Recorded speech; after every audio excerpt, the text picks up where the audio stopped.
Hey everybody, it's Tom, and I just wanted to come to you to talk a bit today about the first chapter of Paulo Freire's Pedagogy of the Oppressed. The last video for Facebook that I did here, we recapitulated some of the major themes in the preface to that work, which roughly were the nature of radicality and the need to abide in a kind of openness, lest one sort of enters into a degraded position of sectarianism, where you take a particular ideological framework, regardless of where you are on the political spectrum, and impose that framework at the expense of reality itself. The upshot, the consequence of that sort of degradation is violence, and it's not just physical violence. There's verbal violence, there's emotional violence, there's a breakdown in one's capacity to relate with other human beings, and one might suggest that the consequence is a necessarily oppressive relationship, because without sort of staying on point there with respect to a commitment to that common social reality, the power relationships amongst and betwixt the people in question then become sort of maldistributed in terms of how the energy is managed, and you find the emergence of a group of oppressors and a group of oppressed, which is, as he puts it in the first chapter, fundamentally dehumanizing, both for the oppressed and the oppressors. And the pedagogy of the oppressed is a pedagogy which aims precisely to extricate, to emancipate ourselves from that species, that kind of a situation. Now, the problematic is the manner in which the oppressed themselves conceive of their situation.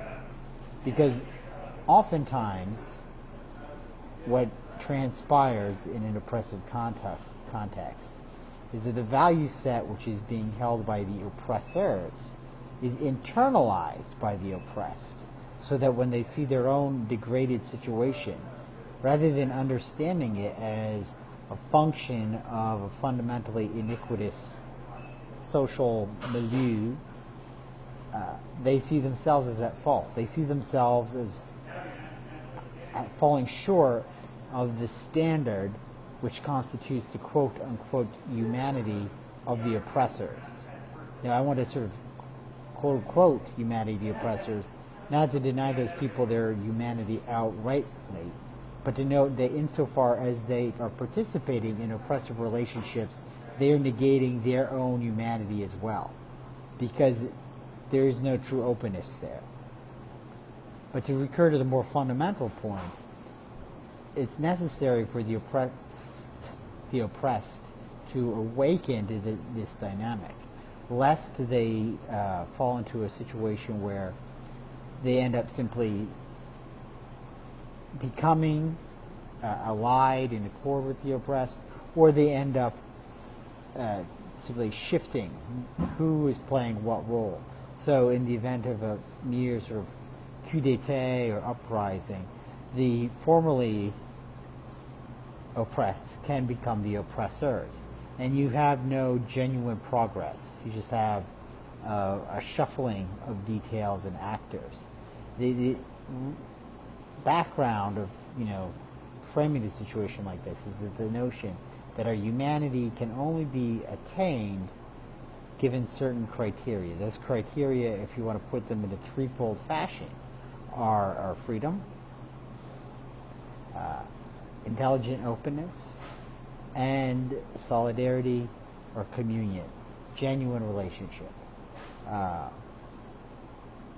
And so this actually necessitates an embracing compassion, which can be, in fact, a bit unnerving, because it can be extraordinarily difficult once one begins to move beyond a situation in which one is oppressed to realize that the violence that was perpetrated against them in subtle and overt, gross fashions altogether itself is generated by the deformed consciousness within the oppressing group in the first place. But that is one of the fundamental challenges of the historical task of the oppressed, to seek not just to emancipate themselves, but even the very people who are most actively involved in the perpetuation of the state of malignancy in which they find themselves. And so, but as we've already noted, in order to come to that place, there has to be a certain level of consciousness. Otherwise, there's a liability to pursuing degraded avenues. This is sort of the what he sets up in the first chapter. He's creating a sense of what is the task of the pedagogy that he's then going to outline in the sequel chapters. And the objective is to bring about this kind of consciousness. However, it is not the sort of thing that can simply be relayed. It's a kind of consciousness that both the individual and the group must come to sort of on its own terms in its own way. And that's what makes it tricky. Because if it's simply relayed or imposed or quote-unquote given, then what happens is that the process of transmission undercuts the principles which legitimate the effort to raise consciousness in itself. Then you come to a situation where you're just assuming that these people don't know what they're talking about, they don't know their own situation, that they're not acting reasonably, and that kind of presumption is fundamentally alienating and overlooks the humanity of the very people that one is trying to emancipate. Right? You cannot allow yourself to sort of fall into that quagmire, because then you're just establishing a set of conditions which will likely just reproduce the very impasse that you're trying to transcend. So it becomes a question of cultivating a certain set of relationships with people so that this set of insights and realizations are mutually attained and not just pushed or put upon them. And what you're really asking people to do and trying to participate in this kind of pedagogy is just look at the world as it actually is. Become aware of the interpretive frameworks that you are already bringing to bear upon that world, and ask, what are the predicates of those interpretive frameworks? Why are these the values that you are invoking potentially to diminish your own person?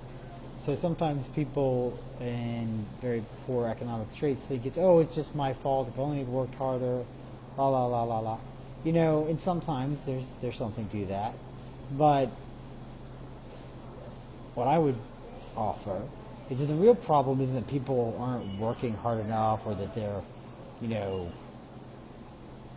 caught in some miasma of vice.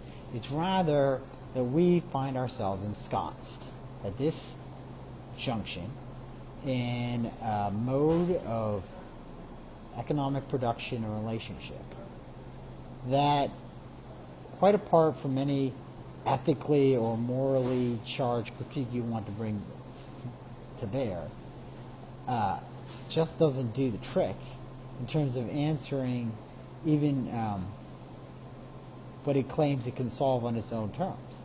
Because if it did do that trick, then you wouldn't have a situation where over 1 billion people or something to that effect, are living on less than $1 a day globally, or and it's I realize it's a complicated situation, but it just throws into relief the circumstance that here in the U.S., for instance, there's more vacant housing than there are homeless people. All right, now it's not simple. You don't just but it's also not as complicated as people want to believe. Those sorts of embarrassments, right? Those sorts of scandalous disjunctions between abundance of resource and concretely experienced poverty, not to mention various psychological and sociological malaises into which we at this moment enter, arise not from some sort of deficiency on the part of people in general. It arises from the fact that we're ensconced in a system which is dehumanizing and doesn't even do its own job. So the task of the pedagogy of the oppressed is to cultivate an awareness amongst us all so that we can begin to address the relationality which underpins this system, a relationality of class divide. So much then is sort of the foundation of the work altogether. And in the forthcoming videos, we'll look at how he sets up the structure of the pedagogy itself, and notes how the vision which he is constituting stands in opposition to inherited and standard ways of construing and producing and pursuing education. All right, guys, this has been Tom's the few remarks on the themes put forth by Paulo Freire in his wonderful book, Pedagogy of the Oppressed. And I will catch you guys hopefully sooner rather than later with the second chapter. All right, ciao for now.